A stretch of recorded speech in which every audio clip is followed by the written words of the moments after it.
So one of the things that was interesting in this one is that you bring up these different kinds of emotional vampires, which I had someone else on the show that explained what that was. These people that suck your energy. These are the people that suck your energy. Like I said earlier, the ones that call and you go, oh, I really don't want to talk to this person. But one of the categories of that is the narcissist, and that one's really interesting to me.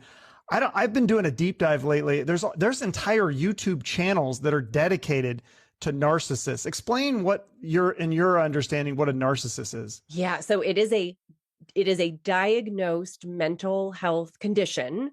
And I'm not a psychologist or psychiatrist, but essentially in the form of emotional, vampires or friends.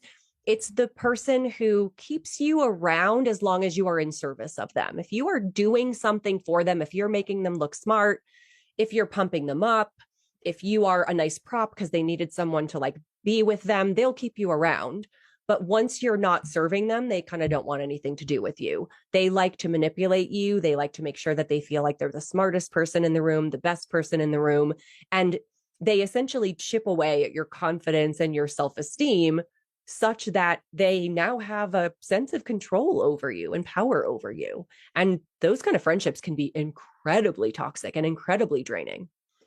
Yeah, it's scary stuff. Like I said, people could, if they're more interested, they could watch YouTube. I've been watching a lot of YouTube videos, and there's all these different terms for that. I feel like that could be your next book, is writing about that. It's really interesting. There are some great doctors who talk a lot about narcissism, and yeah, I've got some personal experience too. Yeah. And then the other ones you talk about, the soap opera star, it's kind of like the drama queen, the controller, and the victim, all these different kinds of emotional vampires. Yeah.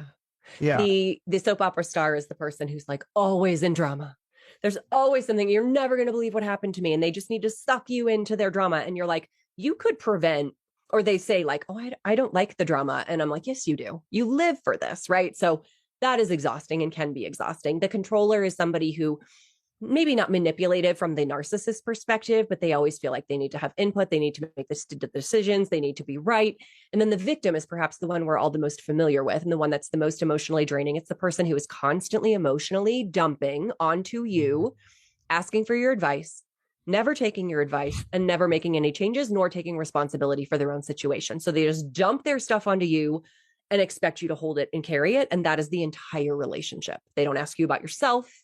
It's not like an equal partnership. It is just a one-way dump, and that's not fun or sustainable.